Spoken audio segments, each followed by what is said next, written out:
चलो अब हम बात करते हैं एक इंपॉर्टेंट लॉ की। तो दो चार्जेस के बीच में फोर्स निकालने में जो लॉ लॉ काम आता है उसको बोला जाता है Coulomb's law. It is also called inverse square law. अभी हम देखेंगे इनवर्स स्क्वायर एक्चुअली क्या मतलब है उसका। तो वैसे शायद आप लोगों ने पढ़ा हो पहले भी, कई बार 10th क्लास में पढ़ते हैं, नहीं भी पढ़ा हो तो ग्रेविटेशन में जैसे दो पॉइंट मासेस के बीच में फोर्स लिखा जाता है, वैसा ही फोर्स यहाँ पर पॉइंट चार्जेस के बीच में लिखा जाता है और इसको कूलम्स लॉ हम बोलते हैं। तो फ्रेंच साइंटिस्ट थे चार्ल्स ऑगस्टीन डी कूलम, ठीक है, जिन्होंने ये फोर्स एक तरीके से बताया कि कैसे चार्जेस के बीच में फोर्स लगता है, और उन्हीं के नाम के ऊपर इसका नाम पड़ा कूलम्स लॉ। तो क्या कहता है ये? It states that the force of attraction और repulsion between any two point electric charges, important चीज है, पॉइंट इलेक्ट्रिक चार्जेस के लिए फोर्स होता है, ठीक है। तो अट्रैक्शन का फोर्स अगर अनलाइक चार्जेस हैं, रिपल्शन का फोर्स अगर लाइक चार्जेस हैं, तो और चार्जेस किस में है? रेस्ट पे। तो किस पे डिपेंड करता है? Directly proportional to the product of magnitude of the charges. तो डायरेक्टली प्रोपोर्शनल होता है product of magnitude of the charges and inversely proportional to the square of distance between them. अभी हम यूज भी कर रहे थे पहले कि चार्ज दूर होंगे तो फोर्स क्या हो जाएगा? कम हो जाएगा। क्यों? क्योंकि डिस्टेंस के स्क्वायर के इनवर्सली वो डिपेंडेंट होता है, ठीक है। और किस लाइन के अलोंग एक्ट करता है? Acts along the line joining the two charges, ठीक है। तो अगर दो पॉइंट चार्जेस हैं, उनको जोड़ने वाली लाइन के अलोंग ये फोर्स लगता है, ठीक है। कैसा लगेगा? लाइक चार्जेस है तो रिपल्सिव, अनलाइक चार्जेस है तो अट्रैक्टिव लगेगा।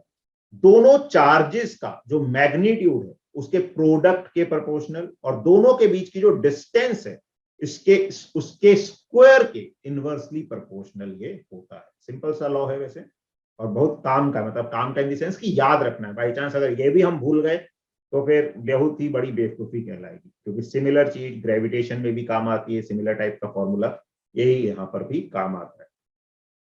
तो दो पॉइंट चार्जेस हैं Q1 Q2 और उनके बीच की सेपरेशन है R। तो जो फोर्स है Q1 Q2 के प्रोडक्ट के डायरेक्टली प्रोपोर्शनल होता है, ये बीच में प्रोपोर्शनैलिटी का साइन है। R स्क्वायर के इनवर्सली प्रोपोर्शनल होता है। तो जो फोर्स है it is proportional to Q1 Q2 by R square. Force इसके प्रोपोर्शनल हो गया। अभी जो प्रोपोर्शनैलिटी कांस्टेंट है इसको K से डिनोट कर देते हैं। तो F is equal to K Q1 Q2 by R square, और K जो है इसको लिखा जाता है 1/4πε0। अच्छा, यहां से आप लोग बताओ K की यूनिट्स क्या होंगी? चैट पे बताओ सब लोग, K की यूनिट क्या आएगी इस फॉर्मूले से? K की यूनिट क्या आएगी ये बताओ।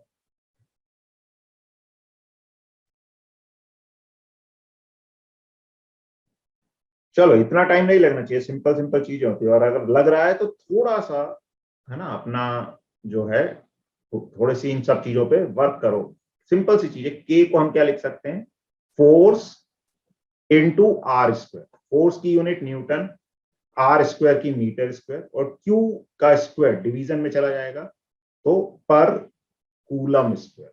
तो न्यूटन मीटर स्क्वायर पर कूलम स्क्वायर। न्यूटन को न्यूटन ही रख सकते हैं, और यूनिट आ गई तो वहां से उसका डायमेंशनल फॉर्मूला भी हम निकाल सकते हैं। अब इसको देख लेते हैं। तो अब इसमें जो डिफरेंट टर्म्स है इनका क्या मतलब, एक बार थोड़ा सा इसको हम समझ लें। तो ये जो के है, अच्छा इसमें ये जो टर्म होती है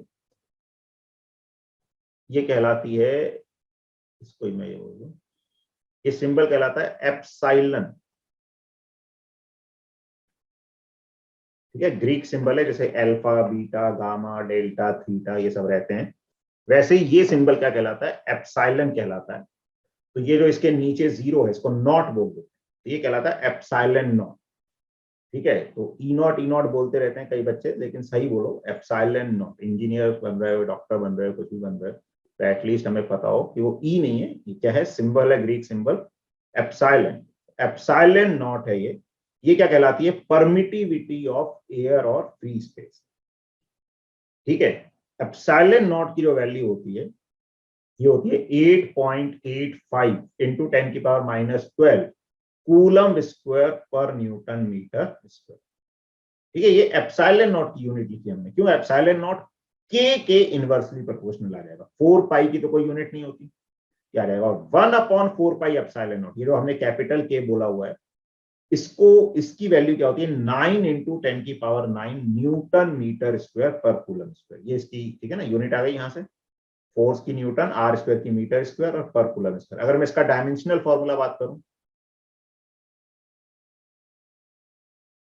चलो आप लोग ही निकाल के बताओ क्या आएगा डायमेंशनल फॉर्मूला इसका, ए का, फोर्स का पता होगा आप लोगों को, बाकी तो चार्ज और डिस्टेंस है उसका पता ही है।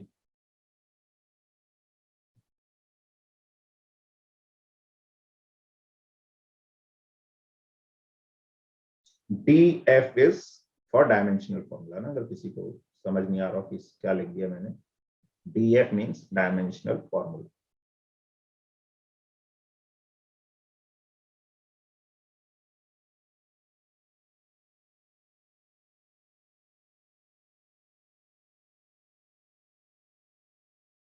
चार्ज को जनरली ए टी लिखा जाता है, चार्ज की टर्म में भी लिख सकते हैं लेकिन अवॉइड करो, अगर डायमेंशनल फॉर्मूला पूछ रहे हैं तो अगर ऑप्शन चार्ज की टर्म में हमें वैसे देना है, नहीं तो फंडामेंटल क्वांटिटी चार्ज नहीं होती, करंट होती, तो express it in the form of fundamental quantities. ठीक है हेमांगी, आपने चार्ज की फॉर्म में दिया वो सही है, लेकिन करंट की फॉर्म में निकालो।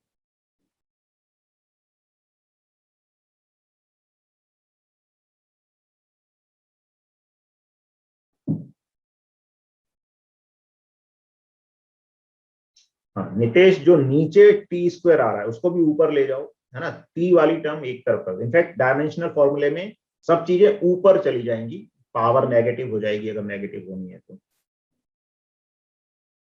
तो ऋषभ ने सबसे पहले सही जवाब दिया है, गुड।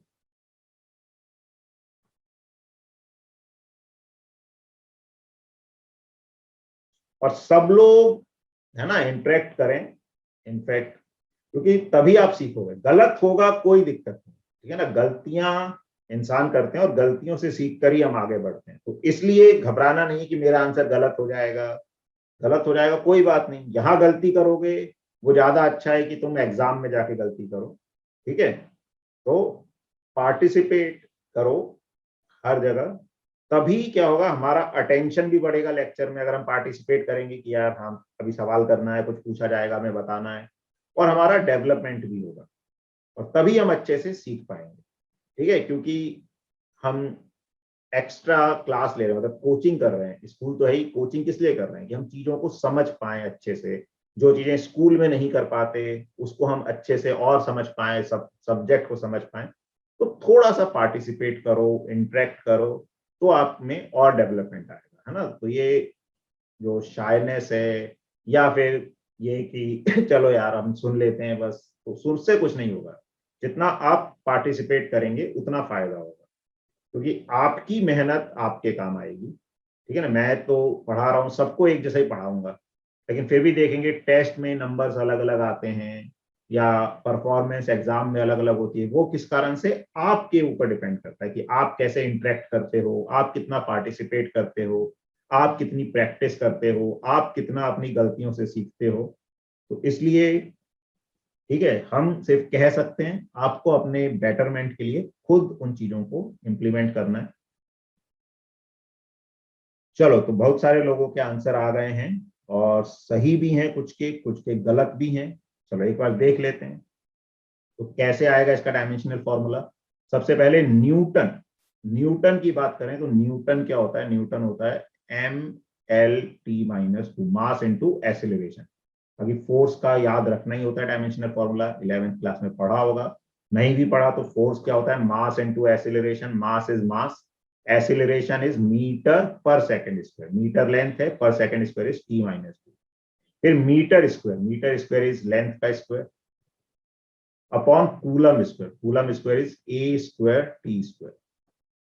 अब यहां से m तो एज इट इज आ गया, l की पावर 1i फर्स्ट टर्म से 2i सेकेंड टर्म से, तो l की पावर 3 हो गई।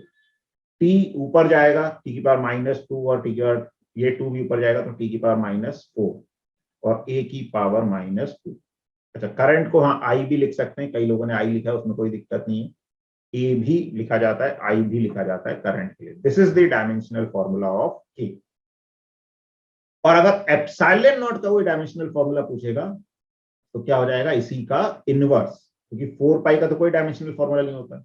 तो एप्सिलॉन नॉट का अगर डायमेंशनल फॉर्मूला कोई पूछ ले, और ये सब याद नहीं रखने, ध्यान रखना डायमेंशनल फॉर्मूला, हमें ये याद रखना है कि ये इस फॉर्मूले में आता है और यहां से हमें निकालना आना चाहिए, क्योंकि अगर हम याद करने लगेंगे डायमेंशनल फॉर्मूले तो फिर तो हमारा काफी टाइम उसमें चला जाएगा और उसमें भी हम कंफ्यूज होते रहेंगे। तो डायमेंशनल फॉर्मूले याद किसके रखने हैं, फंडामेंटल क्वांटिटीज के, velocity, acceleration, force, momentum, work, इतना तक याद रख लो, बाकी सब हो जाएगा। ठीक है, तो एप्सिलॉन नॉट का डायमेंशनल फॉर्मूला जो आएगा, m की पावर -1, l की पावर -3, t की पावर 4, a की पावर 2, ये एप्सिलॉन नॉट का डायमेंशनल फॉर्मूला आ जाएगा। ठीक है, यहां तक क्लियर है सबको, कोई दिक्कत? अच्छा, एक और चीज, ये जो एप्सिलॉन नॉट है, हाँ ठीक है, ये हो गया परमिटिविटी बोला जाता है ऑफ एयर या फ्री स्पेस। एक्चुअली ये जो के है, आगे हम देखेंगे मीडियम पर भी डिपेंड करता है, तो वो बाद में हम देखेंगे। अभी अगर चार्जेस किसमें है, एयर में है या वैक्यूम में है, तो के की वैल्यू ये होती है 9 × 10⁹, और ये फॉर्मूला आ जाता है k⁴ ठीक है, तो ये फॉर्मूला अगर हम k को सब्सटीट्यूट करके लिखते हैं तो इस तरह से लिखा जा सकता है, F is Q1 Q2/4πε0r²। तो आई थिंक ये अब क्लियर हुआ होगा आप लोगों को।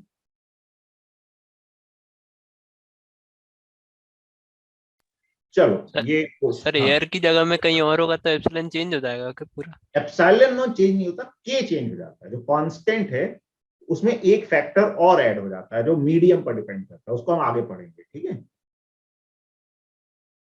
चलो ये क्वेश्चन है सिंपल सा, इसको करो और बताओ क्या आंसर आएगा इसका।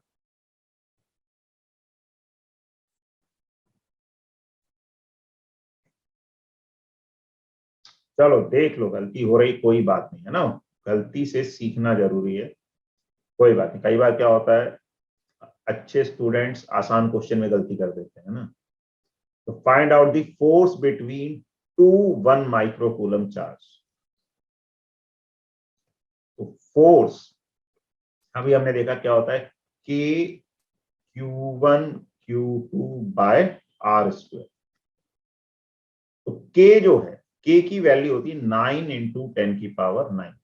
ये पूरा के जो है, जिसको 1/4πε0 बोलते हैं, तो उस पूरे की मिलाकर जो वैल्यू है वो ये होती है 9 × 10⁹। Q1 जो है ये 10⁻⁻6 हो जाए, 1 माइक्रोकूलम, तो 1 तो 1 हो गया, माइक्रो मतलब 10⁻⁻6, लेकिन एक ही नहीं है, दो चार्जेस हैं, तो दूसरा भी कितना हो गया 10⁻⁻6, और आर भी सिंपल दे रखा है 1, और यूनिट्स भी सब किसमें रखनी है, एसआई यूनिट्स। तो ये के की वैल्यू होती है एसआई यूनिट में, micro coulomb, coulomb SI unit है, माइक्रो इज 10⁻⁻6, तो ये सब आ गया हमारे पास। तो 9 इंटू, नीचे तो 1 ही आ जाएगा, 10 की पावर, अब पावर जब होती है 10 की पावर, अब अगर कोई भी एक नंबर है, चाहे a की पावर b इंटू a की पावर c इंटू a की पावर d, वैसे तो सबको पता होगा, लेकिन अगर बाई चांस किसी को नहीं पता, तो अगर ये a कॉमन है और पावर्स अलग अलग है, तो वो क्या हो जाता है, a की power b plus c plus d। तो 10 की पावर 9, 10 तो सब में कॉमन है, -6, तो 9 - 6 इज 3, 3 - 6 इज -3, तो 9 × 10⁻³ न्यूटन। तो ये फोर्स आ जाएगा दो 1 माइक्रोकूलम के चार्जेस के बीच में, जो कितनी दूरी से सेपरेटेड है, 1 मीटर से। ठीक है, तो ध्यान रखना है, सिंपल सा क्वेश्चन है, लेकिन जहां भी मिस्टेक हुई उस चीज को एक बार देखें और कोशिश करें मिस्टेक दोबारा ना हो। ठीक है, मिस्टेक होना गलत नहीं है, लेकिन मिस्टेक रिपीट होना गलत बात हो जाती है। ट्राई कि मिस्टेक जो हमसे एक बार हो रही है वो दोबारा से रिपीट ना हो। Important point regarding Coulomb's law. Coulomb's law के बारे में कुछ इंपॉर्टेंट पॉइंट्स जो हमें पता होने चाहिए। First, it is applicable only for point charges. सिर्फ पॉइंट चार्जेस के लिए एप्लीकेबल होता है। अगर पॉइंट चार्जेस नहीं है तो हम डायरेक्टली कूलम्स लॉ अप्लाई नहीं कर सकते हैं, कहीं पर हमें इंटीग्रेशन वगैरह करना पड़ सकता है। आगे देखेंगे जब प्रैक्टिस करेंगे क्वेश्चंस की। फिर the force acting on one point charge due to the other point charge is always along the line joining. ये अलोंग है, always along the line joining the two charges. It is equal in magnitude and opposite in direction on two charges irrespective of the medium in which they lie. Basically ये कह रहे हैं कि जो Coulomb's law है वो Newton's third law follow करता है, और जो फोर्स लगता है दोनों चार्जेस को जोड़ने वाली लाइन के अलोंग लगता है। मान लो ये चार्ज है Q1, Q2, दोनों पॉजिटिव है, तो अगर इनको जोड़ने वाली ये लाइन है तो फोर्स इसी लाइन के अलोंग लगेगा, और कैसा होगा? इक्वल एंड ऑपोजिट होगा। तो अगर लाइक चार्जेस है तो रिपेल करेंगे, तो कहां फोर्स लगेगा? रिपेल करेंगे तो ऐसा नहीं कि हमने यहां फोर्स लगा दिया, ऐसा नहीं करना। ठीक है, कहां फोर्स लगता है? दोनों को जोड़ने वाली लाइन के अलोंग। तो Q2 पे इधर लग जाएगा और Q1 पे इधर लग जाएगा। और न्यूटन्स थर्ड लॉ फॉलो करते हैं, मतलब Q1 Q2 पर जितना फोर्स लगाएगा Q2 भी Q1 पर उतना ही फोर्स लगाएगा, सेम मैग्नीट्यूड का लेकिन ऑपोजिट डायरेक्शन में। ठीक है, तो Q1 Q2 दोनों जो है इक्वल ऑपोजिट, मतलब जो फोर्सेस लगाएंगे इक्वल मैग्नीट्यूड के होंगे और ऑपोजिट डायरेक्शंस में लगेंगे। फिर नेक्स्ट पॉइंट है the force is conservative in nature. ठीक है, the force is conservative in nature. क्या मतलब होता है कंजर्वेटिव का, कोई बताएगा? चलो नितेश, आपने क्या बताया? बोल के बताओ। सही बताया आपने, माइक पे बताओ।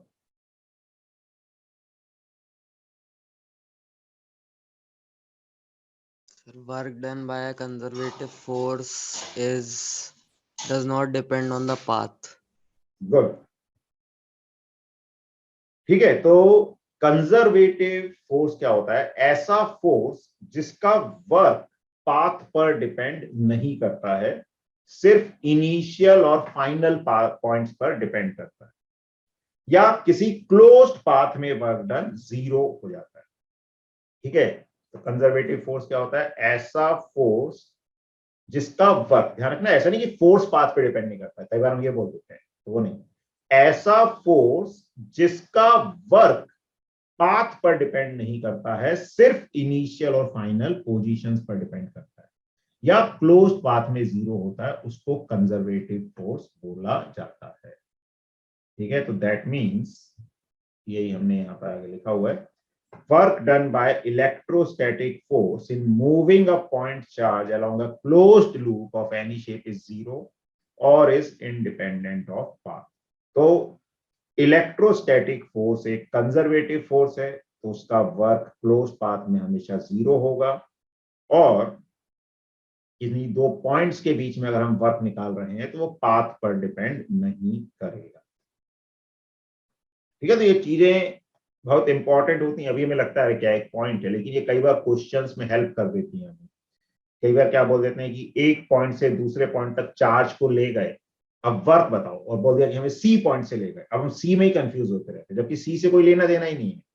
अगर हम ए से बी तक ले गए चार्ज को, और इलेक्ट्रोस्टैटिक फोर्स कंजर्वेटिव फोर्स है, तो सी से ले जाओ, डी से ले जाओ, कोई फर्क नहीं पड़ता कहां से ले जाओ, वर्क सेम ही आएगा।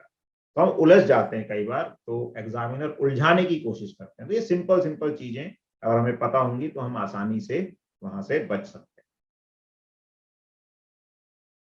उसके बाद since this is a central force, central force क्या होता है?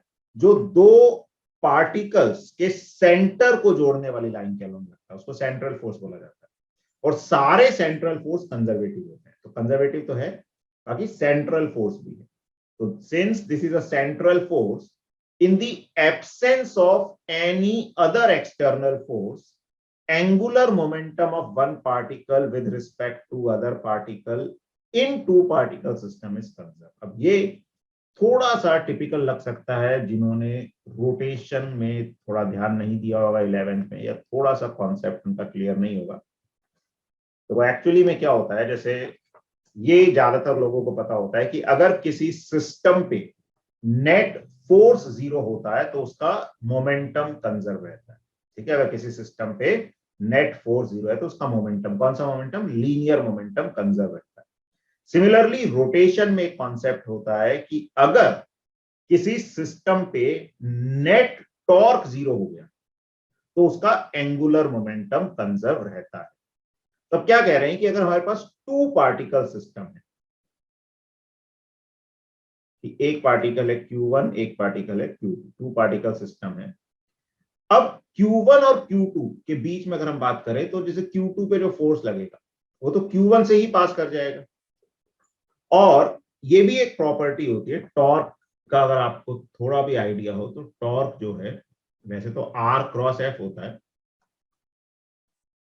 या मैग्नीट्यूड वाइज उसको R परपेंडिकुलर इंटू F लिख देते हैं, यानी कि फोर्स किस लाइन के अलोंग लग रहा है और उसकी चार्ज से परपेंडिकुलर डिस्टेंस क्या है। तो अगर कोई फोर्स किसी चार्ज से पास कर जाता है तो उस चार्ज के अबाउट टॉर्क 0 हो जाता है। क्यों? क्योंकि उसकी परपेंडिकुलर डिस्टेंस 0 हो जाती है। तो ये जो फोर्स है ये चार्ज से पास कर रहा है और हमेशा ही करेगा, वो किसी भी पाथ में मूव कर रहा हो। ठीक है, जैसे मान लो ऐसे करके ये किसी ऐसे पाथ में मूव कर रहा है, तो यहां पर भी अगर चार्ज आ गया तो फोर्स तो हमेशा इसी की तरफ लगेगा।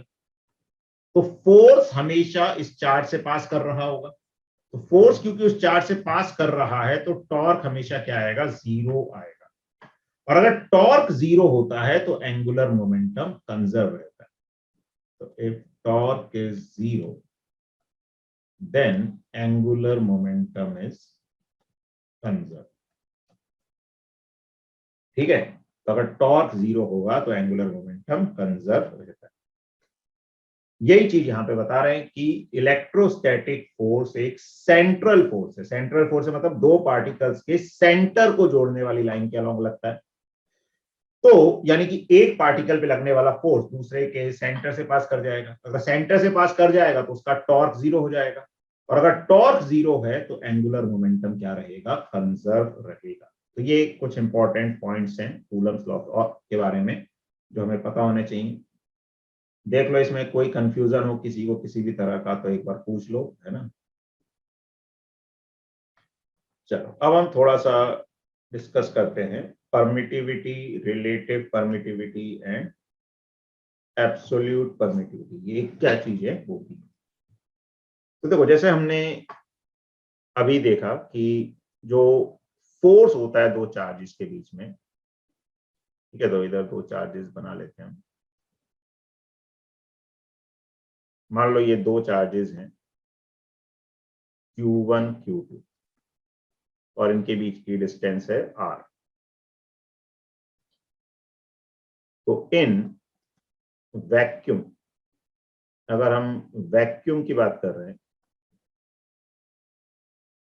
क्या फोर्स होता है दोनों के बीच में, 1/4πε0, जिसको हम K बोल देते हैं, Q1 Q2 by R square. इसको मैं FV बोल दूं, वैक्यूम में ये फोर्स है। ठीक है, अगर हम मीडियम में बात करते हैं तो मीडियम में ये फोर्स बदल जाता है। इन मीडियम FM बोल देते हैं। This force is 1/4πε R ε0। ठीक है, एप्सिलॉन R है ये, ε0 Q1 Q2 by R square. या फिर इसको ऐसे भी लिखा जाता है 1/4 pi epsilon Q1 Q2 by R square. इस तरह से इसको लिख दिया जाता है। तो वैक्यूम में जो कांस्टेंट होता है वो 1/4 पाई एप्सिलॉन नॉट होता है। मीडियम में वो एप्सिलॉन नॉट के साथ एक एप्सिलॉन R और मल्टीप्लाई हो जाता है नीचे, ठीक है ना, एप्सिलॉन नॉट के साथ, या इस टर्म को एप्सिलॉन R एप्सिलॉन नॉट को एप्सिलॉन बोल देते हैं। अब इसमें जो डिफरेंट टर्म्स है उनके बारे में हम जाने, तो भैया एप्सिलॉन नॉट तो हमें पता है, हमने अभी डिस्कस किया था पहले भी, it is permittivity of free space. Free space मतलब वैक्यूम हो गया। एप्सिलॉन जो होता है ये होती है एब्सोल्यूट परमिटिविटी ऑफ मीडियम, और जो एप्सिलॉन R होता है ये कहलाती है रिलेटिव परमिटिविटी ऑफ मीडियम, ठीक है। तो जो एप्सिलॉन R है एक्चुअली में ये क्या हो गया, देखो वैसे देखोगे तो एप्सिलॉन जो है वो किसके बराबर हो गया, एप्सिलॉन R एप्सिलॉन नॉट, ये हो गया। और epsilon R is epsilon by epsilon not, ये हो जाता है, ठीक है। तो ये इस तरह से चीजें लिखी जाती हैं कि वैक्यूम में जो कांस्टेंट है वो होता है 1/4 पाई एप्सिलॉन नॉट। मीडियम में जो कांस्टेंट है वो, उसमें एक और फैक्टर ऐड हो जाता है 1/4 pi epsilon R epsilon not. अच्छा, जो एप्सिलॉन R है रिलेटिव परमिटिविटी ऑफ मीडियम, इसको कई बार डाइलेक्ट्रिक कांस्टेंट भी बोल देते हैं, और डाइलेक्ट्रिक कांस्टेंट ऑफ मीडियम,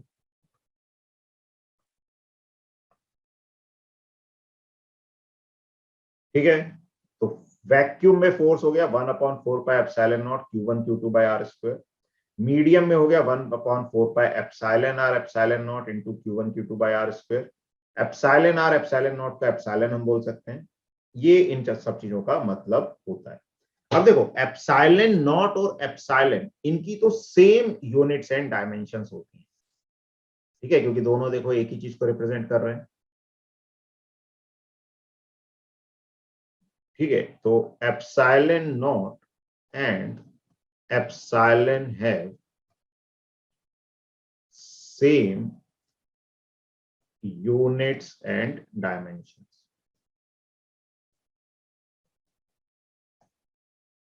और ये जो एप्सिलॉन R है, ये देखोगे ये सेम टाइप की क्वांटिटीज का रेशियो है। तो सेम टाइप की क्वांटिटीज का रेशियो है, तो ये यूनिटलेस डायमेंशनलेस क्वांटिटी होती है। Epsilon R is unitless dimensionless quantity, ठीक है। अच्छा, ये जो डाइलेक्ट्रिक कांस्टेंट है इसको कई बार K से भी डिनोट कर देते हैं, ये K अलग चीज है, ठीक है ना। कई बार एप्सिलॉन R को ही K से भी डिनोट कर देते हैं जब ज्यादातर डाइलेक्ट्रिक कांस्टेंट हम वर्ड यूज करते हैं। अब ये होता क्या है परमिटिविटी, ये क्वेश्चन भी पूछा है मांगी ने, परमिटिविटी क्या होता है। तो परमिटिविटी एक्चुअली क्या है, एक तरीके से इंडक्शन इफेक्ट को बताता है कि जैसे दो चार्जेस वैक्यूम में रखे हुए हैं, तो वैक्यूम में उस मीडियम में कोई इंडक्शन नहीं होगा, लेकिन अगर दो चार्जेस किसी मीडियम में रख दिए तो उस मीडियम में क्या होगा, इंडक्शन के कारण जो पॉजिटिव नेगेटिव सेंटर से वो थोड़े से डिस्टर्ब होंगे, और उसके कारण जो नेट इफेक्ट है वो चेंज हो जाएगा। जैसे पॉजिटिव चार्ज कुछ फोर्स लगा रहा था, लेकिन इंडक्शन से जो पॉजिटिव नेगेटिव चार्जेस बनेंगे वो उस फोर्स को क्या करेंगे, ओवरऑल फोर्स चेंज हो जाएगा। तो ये चीज कि कितना इलेक्ट्रिक फील्ड को या एक चार्ज के इफेक्ट को परमिट करता है वो दूसरे चार्ज तक जाने में, या कितना इंडक्शन से उसको अफेक्ट करता है, तो ये एक तरीके से परमिटिविटी का मतलब होता है, ठीक है। बाकी डाइलेक्ट्रिक कांस्टेंट वर्ड भी उसको बोल दिया जाता है रिलेटिव परमिटिविटी को। ज्यादातर डाइलेक्ट्रिक कांस्टेंट वर्ड कैपेसिटर्स वगैरह में ज्यादा यूज किया जाता है, ठीक है। तो डाइलेक्ट्रिक कांस्टेंट बेसिकली जो मटेरियल है उसके लिए एक कांस्टेंट की बात कर रहे हैं, सेम चीज यहां पर आती है कि डाइलेक्ट्रिक कांस्टेंट क्या बताता है कि वो कितना इलेक्ट्रिक फील्ड को अफेक्ट करता है किसी मीडियम में, कि उस मीडियम को अगर हम किसी चार्ज की फील्ड में रखेंगे तो उसमें कितना इंडक्शन होगा, कितना उस फील्ड को वो चेंज कर सकता है, दैट कांस्टेंट। वो कांस्टेंट किस पे डिपेंड करता है, मटेरियल के टाइप पे, उसको डाइलेक्ट्रिक कांस्टेंट बोलते हैं। ठीक है, तो एप्सिलॉन आर या डाइलेक्ट्रिक कांस्टेंट एक यूनिटलेस डायमेंशनलेस क्वांटिटी है। एप्सिलॉन नॉट एप्सिलॉन एन की सेम यूनिट होती है, सेम डायमेंशन होती है। 1/4 पाई एप्सिलॉन नॉट, इसकी वैल्यू 9 × 10⁻⁹ होती है। अगर मीडियम में जाएंगे तो एक एप्सिलॉन आर का फैक्टर और आ जाता है। अच्छा, यहां से हम देखें कि अगर डाइलेक्ट्रिक कांस्टेंट, कई बार पूछ लिया जाता है कि डाइलेक्ट्रिक कांस्टेंट किसके बराबर होगा या रिलेटिव परमिटिविटी किसके बराबर होगी, तो अगर हम इसकी बात करें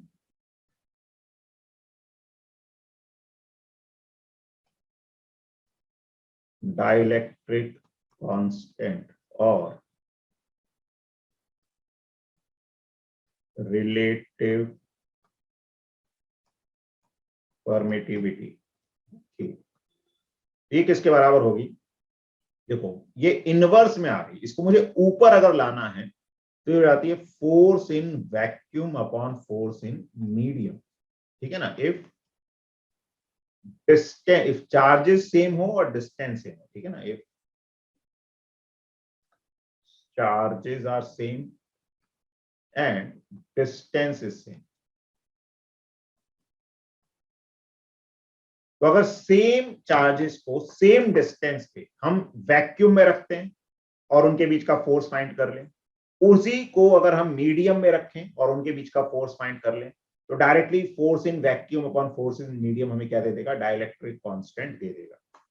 तो कई बार ऐसे क्वेश्चंस आ जाते हैं, तो वहां पर हमें इस चीज का ध्यान रखना है कि हमने या तो दिया ही होता है कि दो चार्जेस को वैक्यूम में रखा, उनके बीच में फोर्स लग रहा है 30 न्यूटन, मीडियम में रखा फोर्स लग गया 15 न्यूटन, तो बताओ डाइलेक्ट्रिक कांस्टेंट ऑफ मीडियम क्या होगा? सीधे 30/15 हम ऐसे कर सकते हैं डायरेक्टली। इसको एज ए रिजल्ट फॉर्मूला याद भी रख सकते हैं, नहीं भी बाई चांस याद है तो हमें ये फॉर्मूला ध्यान रखना है, यहां से हम आसानी से निकाल सकते हैं, लेकिन पूरा सॉल्व करने की जरूरत नहीं। इसमें सिमिलर फैक्टर हैं अगर सारे, तो हम उनको कट कर देंगे, रेशो में सिर्फ डाइलेक्ट्रिक कांस्टेंट बचेगा। हाँ, कई बार डिस्टेंस भी चेंज कर देते हैं, तो डिस्टेंस चेंज कर देंगे तो जो जो फैक्टर चेंज हो रहे हैं उनकी प्रोपोर्शनैलिटी देख के उसके हिसाब से हम उसको यूज कर सकते हैं, ठीक है, सॉल्व कर सकते हैं।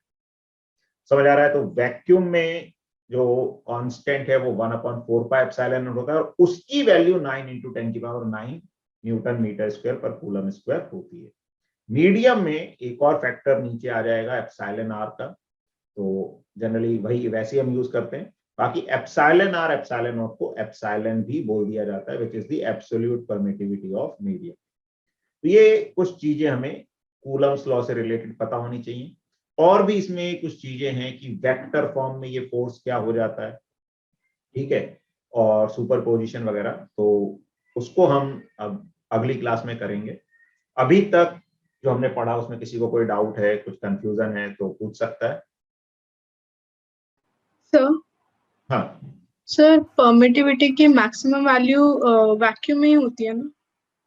देखो बेटा, परमिटिविटी की अगर बात करें तो एप्सिलॉन नॉट तो फिक्स है, नहीं वैक्यूम में वो नहीं है। परमिटिविटी मतलब कितना परमिट मतलब कितना उसमें एक तरीके से इंडक्शन होता है, जितना ज्यादा इंडक्शन होगा उसके हिसाब से परमिटिविटी ज्यादा होती है। जैसे अगर हम कंडक्टर्स की बात करते हैं, कंडक्टर्स के लिए जो एब्सोल्यूट परमिटिविटी है ये इनफाइनाइट हो जाती है, मतलब रिलेटिव परमिटिविटी जो है इनफाइनाइट। जनरली ये जो एप्सिलॉन आर है, ठीक है, तो फॉर मेटल्स और conductors epsilon R is infinity, ठीक है। वैक्यूम के लिए ये 1 हो जाएगा, और वैक्यूम और एयर एप्सिलॉन आर इज 1। बाकी गिवन होता है अलग अलग मटेरियल के जहां जरूरत होती है। वाटर के लिए अराउंड 81 होता है। एक्चुअली जितना ज्यादा कंडक्टिविटी जितनी ज्यादा होगी उतना एप्सिलॉन आर ज्यादा होगा और उतना ही फिर एप्सिलॉन ज्यादा हो जाएगा। तो बेसिकली ये बता रहा है कि कितना एक तरीके से इंडक्शन हो सकता है, मतलब कितनी फील्ड एंटर करके एक तरीके से इंडक्शन जनरेट कर सकती है, that is the mainly permittivity. Okay sir. Coulomb's law in vector form. अब ये हम आज जो आगे चीज है वो शुरू करते हैं। देखो फोर्स जो है एक वेक्टर क्वांटिटी है, तो वेक्टर क्वांटिटी मतलब जिसका मैग्नीट्यूड भी होता है, डायरेक्शन भी होती है। तो अब यहां पर जब हम फोर्स निकालेंगे तो उसकी डायरेक्शन भी आएगी। अब क्या होता है, अगर दो चार्जेस हमें दिए हुए हैं तो हम डायरेक्शन फिजिकली बता सकते हैं कि दोनों चार्जेस को जोड़ने वाली लाइन क्या लॉन्ग डायरेक्शन। दोनों अगर लाइक चार्जेस हैं तो रिपेल कर रहे होंगे तो रिपल से दूर की तरफ फोर्स लग जाएगा, अनलाइक चार्जेस हैं तो अट्रैक्ट कर रहे होंगे वैसे फोर्स लग जाएगा। ये ठीक है, अगर फिजिकल सिचुएशन दी हुई है तो हम फिजिकली बता सकते हैं, वहां पर हमें वेक्टर फॉर्म की ऐसा जरूरत नहीं पड़ती। लेकिन कई बार ऐसे बता देते हैं कि एक चार्ज है वो रखा हुआ है 2,3,4 पे, एक दूसरा चार्ज है 7,8,20 कहीं भी रखा हुआ है, अब उनके बीच में फोर्स बताओ वेक्टर फॉर्म में। तो वहां हमें मैथमेटिकली कैसे हम फोर्स को वेक्टर फॉर्म में लिख सकते हैं, उस एक्सप्रेशन की रिक्वायरमेंट होगी, उस एक्सप्रेशन की हमें जरूरत पड़ेगी। तो वो अब हम एक बार समझने की कोशिश करते हैं। तो इन वेक्टर फॉर्म जो कूलम्स लॉ का फॉर्मूला है उसको हम ऐसे लिख सकते हैं 1/4πε0 ε r। ये जनरल वे में लिख दिया। अगर एयर या वैक्यूम होगा तो एप्सिलॉन आर को हटा देंगे क्योंकि वो 1 हो जाता है। ठीक है, तो 1/4πε0 ε r Q1 Q2/r² तो 4 था, उसको वेक्टर फॉर्म में करने के लिए हम क्या करते हैं, वैसे अगर पहले ये वाली टर्म देखते हैं, देखो ये कांस्टेंट हो गया 1/4πε0 ε r Q1 Q2/r² ये फोर्स होता था, उसके साथ यूनिट वेक्टर लगा दिया। यूनिट वेक्टर हमें डायरेक्शन का आइडिया देता है कि वो वेक्टर किस डायरेक्शन में डायरेक्टेड है। यूनिट वेक्टर को ऐसे आर के ऊपर एक ऐसा बना देते हैं एरो, इसको कैप बोला जाता है, मतलब ठीक है ना, इस तरह की ये शेप जो है, तो आर कैप इस तरह से हम बोलते हैं। अब आर कैप जो है, दिस आर कैप किसी भी यूनिट वेक्टर को क्या लिख सकते हैं, vector divided by its magnitude, ऐसे हम इसको लिख सकते हैं। This is the unit vector. ठीक है, कितने लोगों को नहीं पता, वेक्टर का कुछ भी आइडिया नहीं है, जिनको कुछ भी आइडिया नहीं है वेक्टर का वो एक बार बता दें। NI लिख दें चैट में, नो आइडिया।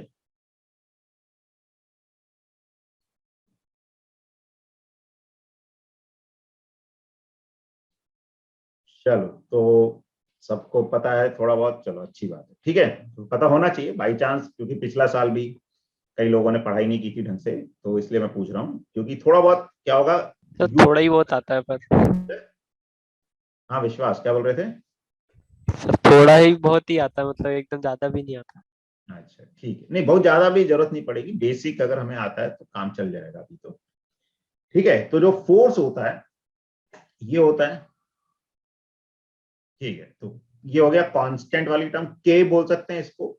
मीडियम में के की वैल्यू 1/4πε0 εr हो जाती है, वैक्यूम में 1/4πε0 Q1 Q2/r², उसके साथ हमने क्या लगा दिया, यूनिट वेक्टर। अब इस यूनिट वेक्टर को हम आर वेक्टर अपॉन आर लिख सकते हैं, तो हमने ये लिख दिया। तो आर वेक्टर अगर लिख रहे हैं यहां पर तो एक आर नीचे हमको और लिखना पड़ेगा, तो वो आर क्यूब हो जाता है। ठीक है, देखो इससे मैग्नीट्यूड सेम नहीं, मतलब मैग्नीट्यूड सेम ही रहेगा, क्योंकि आर वेक्टर जो है उसमें आर का मैग्नीट्यूड भी आ गया, डायरेक्शन भी आ गई, तो एक मैग्नीट्यूड आर से कट जाएगा तो क्या आ जाएगा, सेम फोर्स आ जाएगा के Q1 Q2/r² और डायरेक्शन मिल जाएगी।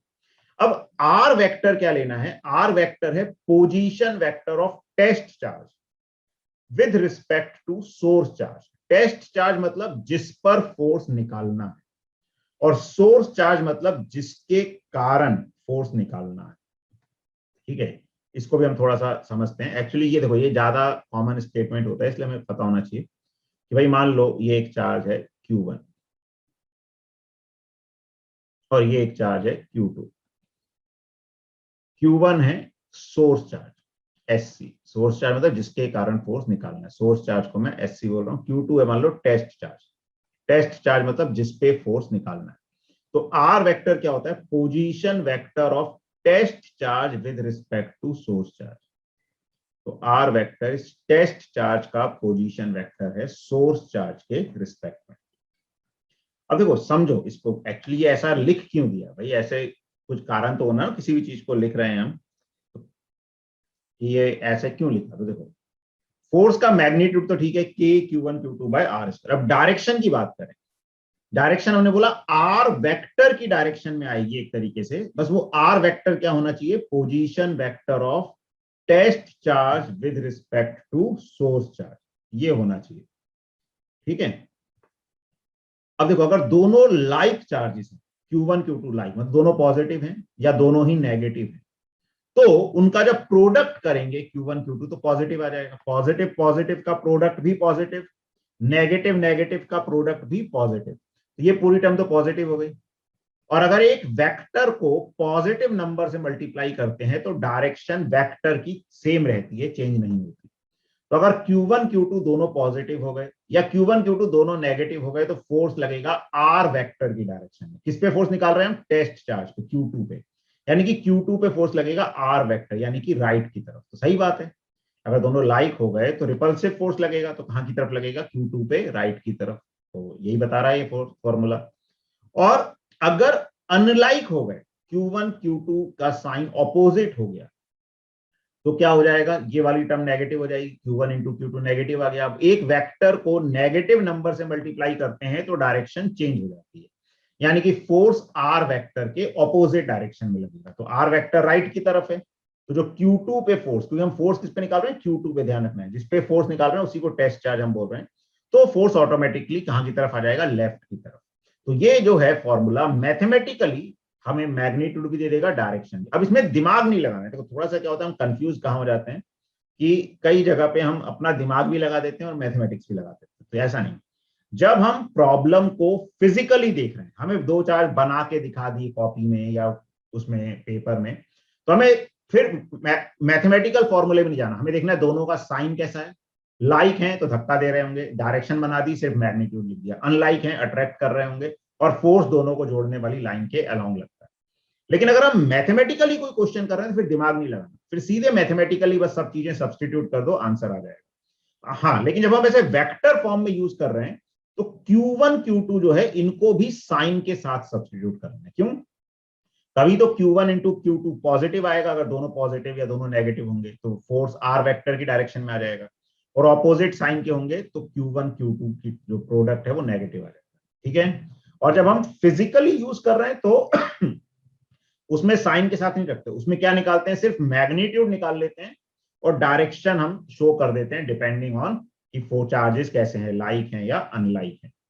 ठीक है, तो आई होप ये क्लियर हुआ होगा कि कैसे हम इस फॉर्मूले को लिख रहे हैं। बाकी आगे हम कुछ क्वेश्चन भी करेंगे तो और क्लैरिटी आएगी।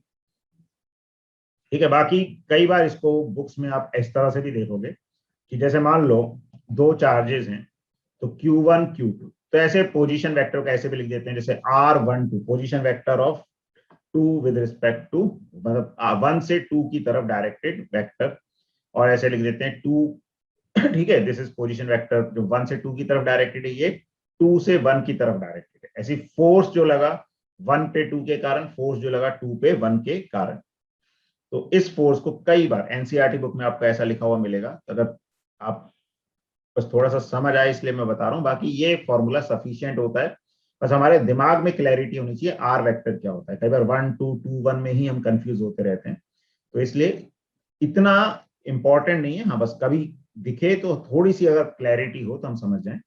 तो R12 क्या हो गया, पोजीशन वेक्टर 1 से 2 का, ऐसी force 1 2, force on 1 due to 2।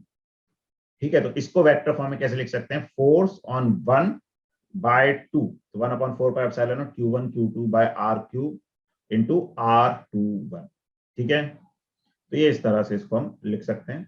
और क्योंकि देखो यहाँ पे फोर्स ऑन 1, तो 1 क्या हो गया हमारे पास जो है, एक मिनट, इसमें फोर्स ऑन 1 ड्यू टू 2 जब हम लिख रहे हैं, हाँ, तो पोजीशन वेक्टर हमें लेना पड़ेगा 2 से 1 का पोजीशन वेक्टर, ये इस तरह से। और ऐसे F21 लिख सकते हैं, 2 पे 1 के कारण फोर्स लिखेंगे तो इस तरह से लिखा जा सकता है। और ये दोनों फोर्सेस इक्वल ऑपोजिट होते हैं, मतलब R12 जो है माइनस R21, क्यों, क्योंकि दो वेक्टर्स हैं, अगर उनकी लेंथ सेम है और डायरेक्शन ऑपोजिट है तो वो कैसे रिप्रेजेंट करते हैं, एक वेक्टर दूसरे का नेगेटिव हो जाएगा। ठीक है, तो इसको अगर नहीं भी ध्यान दोगे तो ऐसा कहीं हमें दिक्कत नहीं आएगी। मेन चीज समझने वाली ये है कि हम डायरेक्ट सिंपली बस ये फॉर्मूला याद कर सकते हैं, हमने यहाँ लिखा है ब्रैकेट के अंदर, मतलब इस बॉक्स के अंदर, बस ध्यान ये रखना है कि आर वेक्टर क्या है, उस चार्ज का फोर्स जिसपे, मतलब उस चार्ज का पोजीशन वेक्टर जिसपे फोर्स निकाल रहे हैं, ठीक है, दूसरे चार्ज के कारण। चलो हम कुछ एग्जांपल्स करेंगे, उससे समझ आएगा चीजें। चलो ये एक क्वेश्चन है, इस क्वेश्चन को करो तो एक बार अगर किसी को फॉर्मूला देखना है तो नोट कर लो भले ये फॉर्मूला, ठीक है, ऊपर वाला, और फिर हम क्वेश्चन में इसको यूज करते हैं।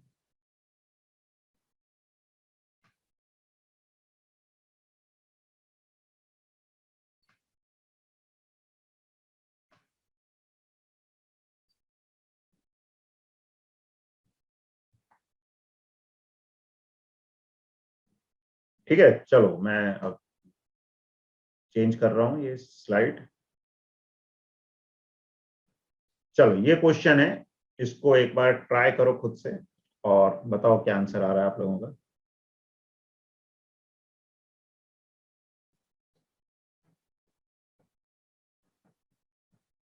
देखो चलो, कुछ लोगों को जैसे वेक्टर्स का आइडिया कम है तो एक बार मैं समझा भी देता हूँ, क्योंकि इस क्वेश्चन में थोड़ा सा और जो यूज होगा। देखो एक बार समझो, है ना, सब लोग जिनको वेक्टर्स कम भी आता है, ऐसा कुछ मुश्किल चीजें नहीं है, लेकिन समझो, सिंपल सिंपल चीजें होती हैं, कैसे यूज करना है। तो क्वेश्चन क्या दे रखा है हमें, क्वेश्चन क्या कह रहा है कि हमारे पास दो चार्जेस हैं, एक है Q1,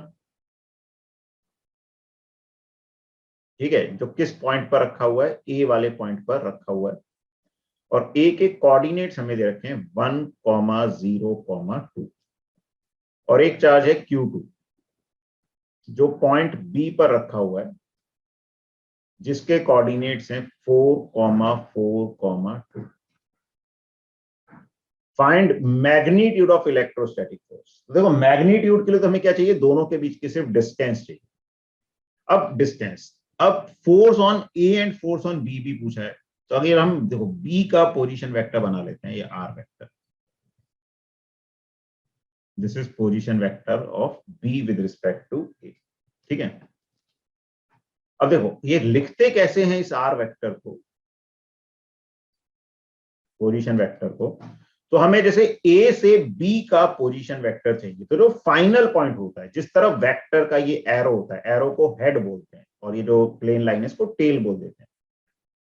तो जिस तरफ वेक्टर का हेड है उसमें से टेल वाले पॉइंट्स के कोऑर्डिनेट माइनस करते हैं, तो एक्स में से एक्स वाला माइनस करेंगे, तो बी वाले पॉइंट का एक्स कोऑर्डिनेट क्या है 4, ए वाले पॉइंट का 1, तो 4 - 1 वो हो जाएगा 3, और ये एक्स वाले कोऑर्डिनेट के लिए क्या लगा देते हैं हम, आई कैप।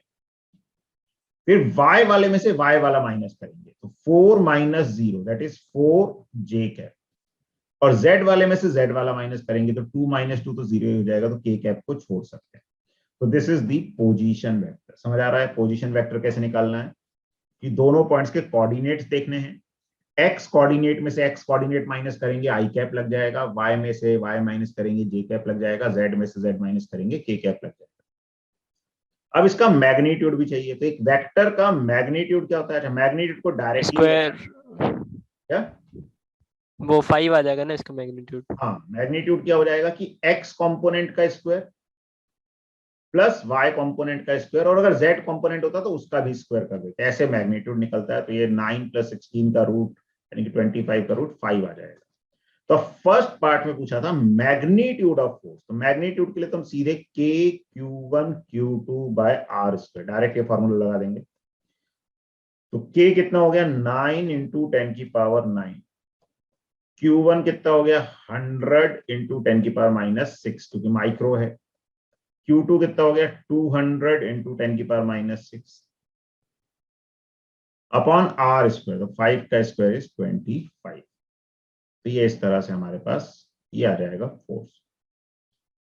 अब देखो 9 × 2 हो गया 18 अपॉन 25 अगर हम करते हैं, एक जीरो और ले लेते हैं यहां से। देखो अब ये समझो 10⁻⁻6 ये वाला, और ये 10⁻⁻6, 10⁻⁻12 हो गया, 10⁻9 से कटा, ठीक है, काट ही दो मैं इसको, तो कितना बचा 10⁻3, 10⁻3 को 1000 और चाहिए, तो वो 1000 यहां से मिल गया, तो ये 3 जीरो और काट दिए, तो ये पूरी टर्म पावर्स आपस में कट गई। अब 9 × 2 18, 18 × 10 इज 180, तो 180 बाय 25 आ गया ये। अच्छा 25 से भी डिवाइड करना है तो 25 से डिवाइड करने का सबसे आसान तरीका होता है 25 को 100 बाय 4 लिख लो, तो 4 ऊपर चला जाएगा, 100 नीचे आ जाएगा। ठीक है, आप आसानी से 18 को 4 से मल्टीप्लाई कर सकते हो, तो 18 into 4 is 72, 72 by 10 is 7.2 newton. This is the magnitude of force. अब सेकंड पार्ट में क्या पूछा है, force on A and force on B. पहले मैं बी पे बता देता हूं क्योंकि हमने बी वाला वेक्टर लिखा हुआ है। अब इसको भी दोबारा से पूरा सॉल्व नहीं करना। देखो हमने क्या बोला, ये मैग्नीट्यूड है, तो फोर्स ऑन बी क्या हो जाएगा, फोर्स का magnitude into unit vector, sorry vector नहीं यूनिट वेक्टर। किसी भी वेक्टर को क्या लिख सकते हैं, उसका magnitude into unit vector. Unit vector कौन सा, बी का पोजीशन वेक्टर ए के कारण, यही हमने बी का लिखा था ए के कारण। तो फोर्स कितना है 7.2। पोजीशन वेक्टर कैसे निकलता है, वेक्टर को उसके मैग्नीट्यूड से डिवाइड कर देते हैं, मतलब इसको ऐसे लिख सकते हैं F R vector upon R. तो आर वेक्टर क्या हो गया 3i cap plus 4j cap upon उसका मैग्नीट्यूड 5। तो ऐसे भी छोड़ सकते हो या इसको मल्टीप्लाई कर लो, 5 से 7.2 को काटोगे, इसको 10/2 लिख दो, तो ये आ जाएगा 2 से मल्टीप्लाई करोगे 140 मतलब 14.4, तो 1.44 2 से, ठीक है ना, 10 से डिवाइड करेंगे तो 1.44 into 3i cap plus 4j। अब इसको मल्टीप्लाई कर लो, आंसर आ जाएगा। अब फोर्स ऑन ए बताना है, तो देखो इसके लिए अलग से मेहनत नहीं करनी। हमने क्या बोला, फोर्सेस पेयर्स में लगते हैं, इक्वल ऑपोजिट लगते हैं, तो जितना बी पे लग रहा होगा उसका ऑपोजिट ए पे लग रहा होगा, तो माइनस कर देंगे सीधे। तो माइनस, इसको अगर मल्टीप्लाई करके लिखा होगा तो वो लिख लेंगे, नहीं तो ऐसे ही लिख देंगे 1.44 3i cap plus 4j cap. ठीक है, क्लियर है सबको ये? सर सेकंड पार्ट एक बार और बता दीजिए। सेकंड पार्ट ठीक। देखो एक तो वेक्टर, अगर सीधे सेकंड पार्ट पूछा होता तो हम वेक्टर फॉर्म वाला फॉर्मूला यूज कर सकते थे कि फोर्स क्या होता है, k q1 q2 by r cube into R vector, या तो ये होता है, या इसको लिखते हैं k q1 q2 by r square into R cap, ऐसे लिखते हैं। तो अगर सीधे सेकंड पार्ट पूछा होता वेक्टर फॉर्म में फोर्स, तो ये जो कैलकुलेशन हमने f की है यहां पर, ये यहां पे नहीं करते, सीधे यहीं कर देते। लेकिन अब क्योंकि हम इसको कर चुके हैं, ये वाली कैलकुलेशन, फोर्स वाली कैलकुलेशन हम कर चुके हैं, तो अब हमें क्या करना है, डायरेक्टली इसका यूज करें कि हम ये कैलकुलेशन कर चुके हैं, उसको यूनिट वेक्टर से मल्टीप्लाई कर दें। तो यूनिट वेक्टर क्या होता है, vector, position vector divided by its magnitude. तो हमने क्या किया था, बी का पोजीशन वेक्टर निकाला था, तो हम बी का पोजीशन वेक्टर निकाला था, तो बी का यूनिट वेक्टर भी वैसे ही लेंगे। तो यूनिट वेक्टर क्या हो जाएगा, position vector divided by its magnitude. तो ये आ गया हमारे पास, पोजीशन वेक्टर कितना था 3i cap plus 4j cap divided by 5। तो इस तरह से इसको लिख दिया। और क्योंकि इक्वल ऑपोजिट फोर्सेस लगते हैं, तो जितना बी पे फोर्स लगेगा ए पे उसका ऑपोजिट फोर्स लगेगा।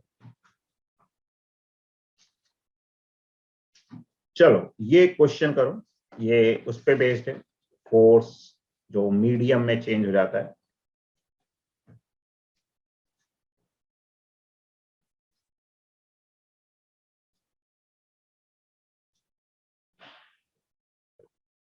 तो वो सिंपल सा क्वेश्चन है। हमने क्या देखा कि फोर्स इन वैक्यूम क्या होता है, इसको ऐसे ही लिखो 1/4 pi epsilon naught Q1 Q2 by R square, R की जगह डी स्क्वायर कर देते हैं। और यहाँ पे डिस्टेंस चेंज कर दी, फोर्सेस तो सेम है। अब फोर्स इन मीडियम जो है वो क्या होता है 1/4 पाई, या तो एप्सिलॉन आर लिख दो, या इसको भी के बोला जाता है, के ही डाइलेक्ट्रिक कांस्टेंट होता है। तो 1/4 पाई के epsilon naught Q1 Q2 bye D की जगह हो गया डी बाय 3 का होल स्क्वायर। अब दोनों फोर्स बराबर हैं, कह रहे हैं फोर्स जो मीडियम में है वही फोर्स वैक्यूम में। कब बराबर हो सकते हैं, देखो अब Q1 Q2 अपॉन 4 पाई, ये तो सेम ही हो गया फैक्टर, एप्सिलॉन नॉट भी सेम हो गया, यानी कि ये सीधी सी बात है। देखो डी स्क्वायर भी कॉमन हो गया, के जो है 9 के बराबर हो जाए। या तो मैं सब्स्टिट्यूट कर दूं पूरा, बाकी कॉमन सेंस से डायरेक्टली भी बता सकते थे यहीं से कि 4, वैसे अगर अलग से करेंगे तो 4 पाई एप्सिलॉन नॉट के Q1 Q2 d square by 9 ऊपर चला जाएगा यहाँ से।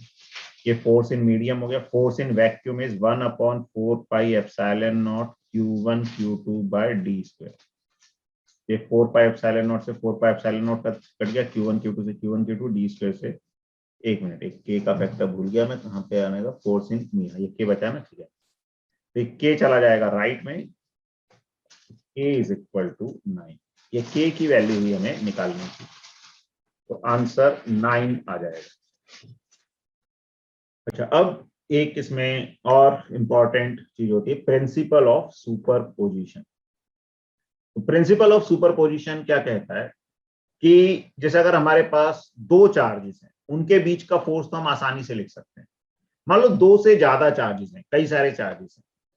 अब अगर हमें एक चार्ज पे फोर्स निकालना है तो प्रिंसिपल ऑफ सुपरपोजिशन क्या कहता है कि दो चार्जेस के बीच में लगने वाला फोर्स बाकी सभी चार्जेस की प्रेजेंस पे डिपेंड नहीं करता। मतलब अगर दो चार्ज हैं, एक ने दूसरे पे 4 न्यूटन का फोर्स लगाया, तो अगर मैं और भी चार्जेस ले आऊं उनके आसपास, तो वो पहला चार्ज अभी भी 4 न्यूटन फोर्स ही लगा रहा होगा। ऐसे ही दूसरा चार्ज जो फोर्स लगाएगा वो उन दो चार्ज के बीच का मसला है, बाकी और चार्ज के होने ना होने से कोई फर्क नहीं पड़ता। हाँ, लेकिन फोर्स तो वेक्टर क्वांटिटी है, तो अगर ज्यादा चार्जेस होंगे तो नेट फोर्स बदल जाएगा, और वो नेट फोर्स कैसे मिलेगा, सारे फोर्सेस का वेक्टर रिजल्टेंट करके मिलेगा। तो this is the principle of superposition. तो ठीक है, क्या स्टेटमेंट है कि the interaction between any two charges is independent of the presence of all other charges. दो चार्जेस के बीच में जो लगने वाला फोर्स है, इंटरेक्शन है, वो बाकी चार्जेस की प्रेजेंस से इंडिपेंडेंट होता है।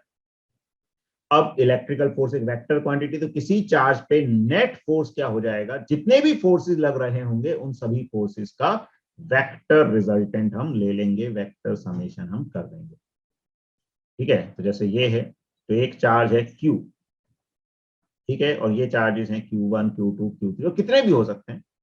तो Q और Q1 में वैसे ही फोर्स लगेगा, कूलम लॉ से K Q1 Q by R square. तो ये दोनों क्या है, लाइक चार्जेस हैं, तो जैसे Q1 ने Q को रिपेल कर दिया, तो हमने Q1 पे फोर्स ड्रॉ कर दिया, उससे अवे ऐसे। ऐसे Q2 जो है इस Q को अट्रैक्ट करेगा, अगर नेगेटिव ऑपोजिट नेचर का है, तो इसने फोर्स लगाया F2, और ये फोर्स Q1 Q3 पे डिपेंड नहीं करेगा, ये सिर्फ Q और Q2 पे डिपेंड करेगा। ऐसे Q3 ने फोर्स लगा दिया F3, तो इंडिपेंडेंटली दो चार्जेस के बीच में तो वही फोर्स लगेगा जो कूलम्स ने बताया था, लेकिन नेट फोर्स जो है, अब इसमें तीन फोर्स लग गए, तो तीनों मिलकर उसके मोशन को डिसाइड करेंगे, उसका एक्सीलरेशन डिसाइड करेंगे। तो नेट फोर्स क्या हो जाएगा, इन तीनों का रिजल्टेंट, रिजल्टेंट मतलब वेक्टर रिजल्टेंट। तो net force on charge Q would be F1 vector, F जो आएगा net force F1 vector plus F2 vector plus F3 vector. अब यहाँ पे थोड़ा सा वेक्टर एडिशन की जरूरत पड़ सकती है। वेक्टर एडिशन का आइडिया वैसे सबको होना चाहिए, फिर भी ब्रीफ आइडिया मैं दे देता हूँ कि अगर दो फोर्सेस सेम ही डायरेक्शन में लग रहे हैं, पहले हम सिंपल केसेस की बात करें कि दो फोर्सेस अगर सेम डायरेक्शन में लग रहे हैं, कि F1 वेक्टर यहां लगा, F2 वेक्टर यहां लगा, तो जो नेट फोर्स है वो दोनों का समेशन हो जाएगा F1 प्लस, जब हम समेशन कर रहे हैं यहाँ दोनों देखो, ये वेक्टर समेशन है। वेक्टर समेशन मतलब कि उसमें डायरेक्शन का भी ध्यान रखना है। अगर दोनों सेम डायरेक्शन में है तो net force directly F1 plus F2, मतलब उनके मैग्नीट्यूड ऐड हो जाएंगे। अगर F1 इधर लग रहा है, F2 इधर लग रहा है, दोनों अपोजिट में लग रहे हैं, तो नेट फोर्स जो है वो क्या हो जाएगा, F1 माइनस F2, जो बड़ा है उसकी तरफ आ जाएगा। अगर F1 बड़ा है F2 से, तो F1 minus F2।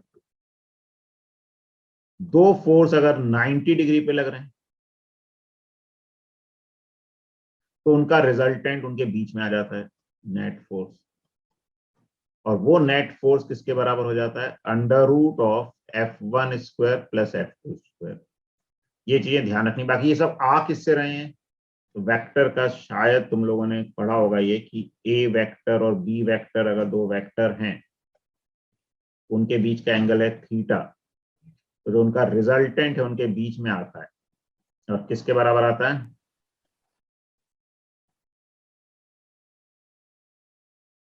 Under root is a square plus b square plus 2ab cos theta. Good. तो ये होता है resultant, under root A square plus B square plus 2ab cos theta.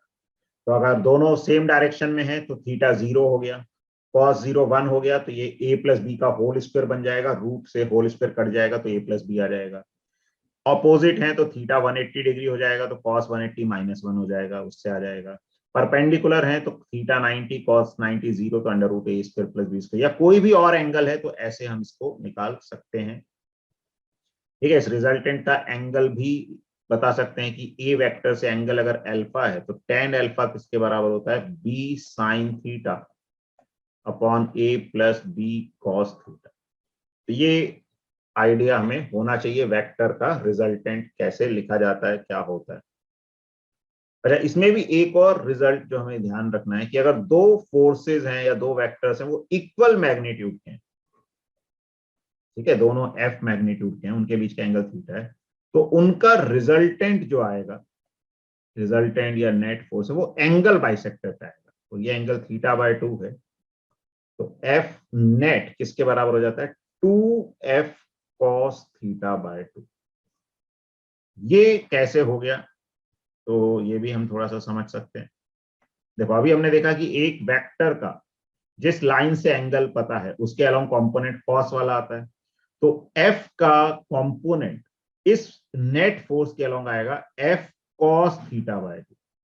ठीक है, ये रेड कलर से मैं लिख दूं, ये आ जाएगा f cos थीटा बाय 2। ऐसे ऊपर वाले f का भी आ जाएगा f cos थीटा बाय 2, और परपेंडिकुलर डायरेक्शन में आ जाएंगे f sin थीटा बाय 2, यहां पर भी और यहां पर भी। तो f sin थीटा बाय 2 वाले कंपोनेंट तो एक दूसरे से कैंसिल हो जाएंगे और cos थीटा बाय 2 वाले ऐड हो जाएंगे, तो नेट फोर्स डायरेक्टली हम ऐसे में लिख सकते हैं 2f cos थीटा बाय 2। क्योंकि मोस्ट ऑफ द टाइम यही सिचुएशन आती है कि दोनों फोर्सेस अगर एंगल पे हैं तो कई बार बराबर हो जाते हैं, तो उसमें ज्यादा मेहनत करें, हम पूरा फॉर्मूला लगाएं ये वाला आर निकालने वाला, उसकी वजह हम क्या कर सकते हैं, डायरेक्टली दो फोर्सेस या दो वेक्टर्स बराबर मैग्नीट्यूड के हैं तो रिजल्टेंट एंगल बाइसेक्टर पे आएगा, जिसको हम डायरेक्टली 2, जो भी वेक्टर है f है, a है, b है, उस तरीके से 2f cos थीटा बाय 2 ऐसा लिख सकते हैं। तो इसमें देख लो कोई क्लियर, मतलब कोई कंफ्यूजन हो, किसी को कोई भी डाउट हो पूछ लो, क्योंकि अब इसको हम थोड़ा यूज करेंगे और ये इससे काफी क्वेश्चंस बनते हैं, क्योंकि दो चार्जेस पे सिंपल फोर्स पूछने वाले चीजें बहुत सिंपल हो जाती हैं, तो ज्यादा चार्जेस देके फोर्सेस पूछे जाते हैं तो उसमें कूलम्स लॉ भी लग जाता है, सुपर पोजिशन भी लगता है, वेक्टर का भी यूज हो जाता है। तो एक बार देखो, कोई दिक्कत हो, कोई डाउट हो इसमें तो पूछ लो एक बार। चलो, तो फिर इसमें आगे बढ़ते हैं, अगर कोई डाउट नहीं है तो। चलो, अभी एक क्वेश्चन है, इस क्वेश्चन को करो और बताओ क्या आंसर आएगा।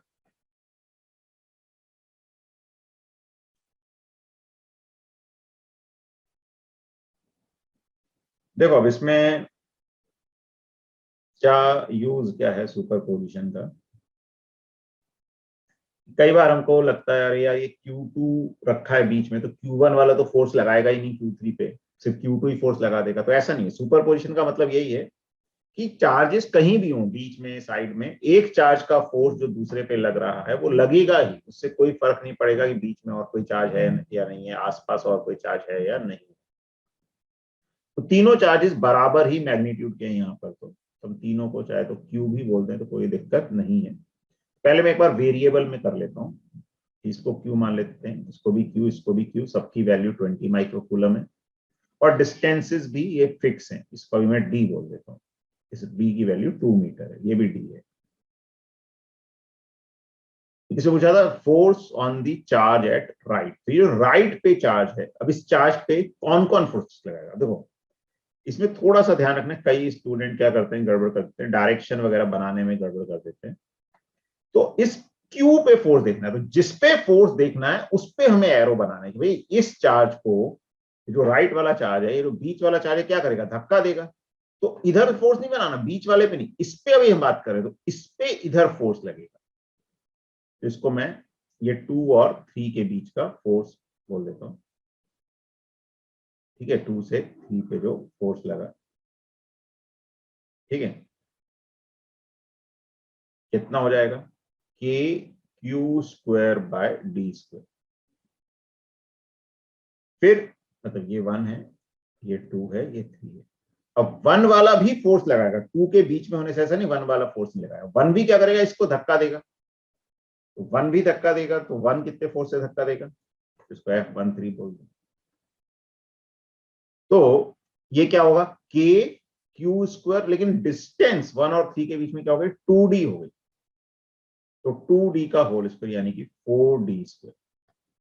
तो जो नेट फोर्स आ जाएगा राइट वाले चार्ज पे, वो इन दोनों का सम आ जाएगा, K Q square by D square plus K Q square by 4D square. K Q square by D square तो कॉमन आ गया, बचा 1 प्लस 1/4, दैट इज 5/4। तो 5/4 के Q square by D square. अब वैल्यू सब्स्टिट्यूट कर दो, तो एफ नेट वुड बी, के कितना होता है, अरे पहले 5/4, के इज 9 इंटू 10 की पावर 9।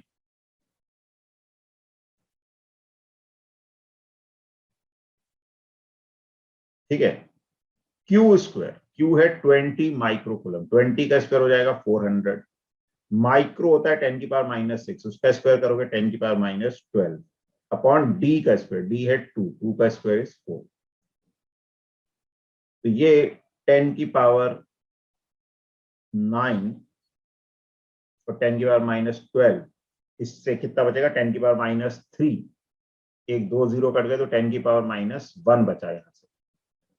ठीक है, तो सब कुछ कट गया, 10 की पावर -1 बचा, ये 4 से 4 भी कट गया, ये आ गया 9 इंटू 5 इज 45, 45 इंटू 10 की पावर -1 इज 4.5/4। तो 4 1 जा 4, डेसिमल आ गया, 4 1 जा 4, बचेगा 1 0 10, 4 2 जा 8, बचेगा 2, 4 5 जा 20।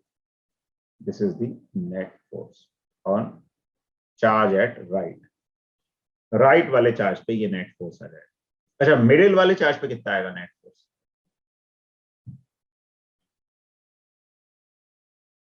जो बीच वाला चार्ज है उस पे कितना नेट फोर्स आएगा।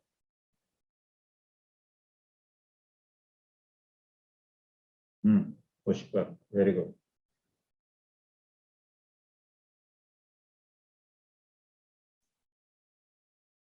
अच्छा, ठीक है, नितेश का एक सवाल है कि सर इसमें रिजल्टेंट वाला फॉर्मूला क्यों नहीं लगाया। लगाया ना बेटा, अभी हमने क्या देखा कि अगर दोनों फोर्स सेम डायरेक्शन में है तो सीधे ही ऐड हो जाएंगे, ऑपोजिट होते हैं तो सीधे सब्ट्रैक्ट हो जाएंगे, एंगल पे होंगे तब हम वो फॉर्मूला लगाते हैं √a² + b² + 2ab cos theta.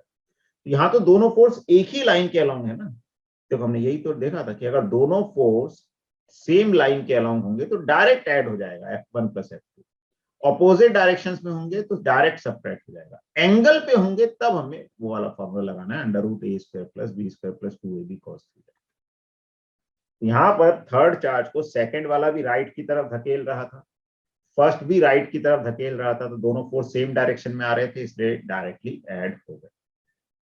अब ऐसे जो मैं बीच वाला क्वेश्चन पूछ रहा हूँ, बीच वाले चार्ज पे इसीलिए पूछ रहा हूँ कि उससे हमें थोड़ा समझ आए। तो बाकी आंसर कई लोगों का सही है, कुछ कुछ का गलत भी आ रहा है, इसमें भी देखो सिंपल चीज है। ये बीच वाले पे जब हम फोर्स कर रहे हैं, बात कर रहे हैं कि फोर्स ऑन मिडिल चार्ज क्या होगा, तो बीच वाले चार्ज पे क्या फोर्स आएगा भाई, ये Q और बीच पे भी Q। तो ये वाला जो Q है 1 2 3, ये क्या करेगा, इसको धक्का देगा, सिर्फ एक को ही देखना है एक बार में, तो 1 और 2 को देखेंगे तो 2 वाले को 1 वाला धक्का देगा, इधर F फोर्स है, और थर्ड वाला भी धक्का देगा, कहां धक्का देगा, अपने से दूर रिपेल करेगा, तो रिपेल करेगा तो कहां देगा, यहां, और यहां पे दोनों का फोर्स मैग्नीट्यूड में सेम होगा, कितना, KQ² / D²। तो डायरेक्शन ऑपोजिट है दोनों फोर्सेस की, लेकिन मैग्नीट्यूड सेम है, तो ये दोनों आपस में क्या हो जाएंगे, कैंसल हो जाएंगे, तो जो नेट फोर्स है 0 आ जाएगा। अब डायरेक्टली इसमें फिर वो फॉर्मूला लगाने की जरूरत ही नहीं ना, क्योंकि दोनों अपोजिट डायरेक्शन में है, तो सब्ट्रैक्ट होंगे, और सब्ट्रैक्ट होंगे तो दोनों का जो रिजल्टेंट है वो 0 आ जाएगा।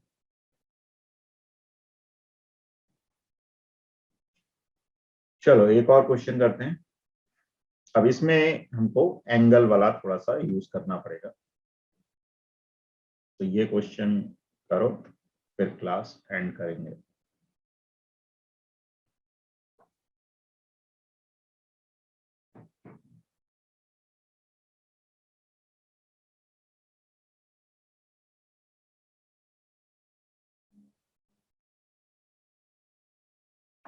चलो अब मैं बता देता हूँ, टाइम भी हो रहा है, एक्चुअली हो चुका है मतलब। चलो तो क्या होगा, किसी भी एक चार्ज को देख सकते हैं, सिमेट्री से सब पे बराबर फोर्स ही लगेगा। जैसे मैं इधर वाले चार्ज को देख लेता हूँ, इस वाले चार्ज को, तो इस देखो इस चार्ज को मैं देख रहा हूँ, इस वाले चार्ज को, है ना। तो ये वाला जो चार्ज है इसके राइट में, ये क्या करेगा, इसको धक्का देगा। कहाँ की तरफ धक्का देगा, यहाँ की तरफ। इसको मैं एफ बोल देता हूँ, वेयर एफ इज के क्यू स्क्वायर बाय, जो भी इनके बीच की डिस्टेंस है, ए स्क्वायर। ऐसे भी ये वाला जो चार्ज है, ये क्या करेगा, इसको धक्का देगा। ठीक है, तो जिसपे हम फोर्स निकाल रहे हैं डायरेक्शन उसी पे बनानी है। कई बार क्या होता है, कई बच्चे इधर बना देते हैं फिर इधर बना देते हैं, ये सब चीजें नहीं। जिसपे हम फोर्स निकाल रहे हैं उसी पे फोर्स बनाना है। तो हम इस पे फोर्स निकाल रहे हैं, इसी पे सब फोर्स बनाएंगे। तो ये भी अच्छा ध्यान से देखें तो इसका भी मैग्नीट्यूड सेम ही आएगा, ठीक है ना, क्योंकि चार्जेस का मैग्नीट्यूड सेम है, डिस्टेंस सेम है। अब ये जो इक्विलेटरल ट्राइंगल है, तो ये एंगल 60 डिग्री हो गया, तो ये वाला भी 60 डिग्री हो जाएगा। अब यहां पर हम पूरा फॉर्मूला भी लगा सकते हैं, या ऐसा भी बोल सकते हैं कि भाई दोनों फोर्स बराबर मैग्नीट्यूड के हैं, और अगर बराबर मैग्नीट्यूड के फोर्स होते हैं तो रिजल्टेंट एंगल बाइसेक्टर पे आ जाता है। तो रिजल्टेंट आ जाएगा एंगल बाइसेक्टर पे, और ये एंगल 30 डिग्री, आधा एंगल। तो उस केस में डायरेक्टली हम रिजल्टेंट हमने क्या देखा था, 2f cos थीटा बाय 2। तो 2f, थीटा यहाँ पे पूरा एंगल 60 डिग्री, थीटा बाय 2 कितना हो गया, 30 डिग्री। तो cos 30 डिग्री इज √3/2, 2 से 2 कट गया, तो √3f is the answer, that is √3 kq² by a²। ठीक है।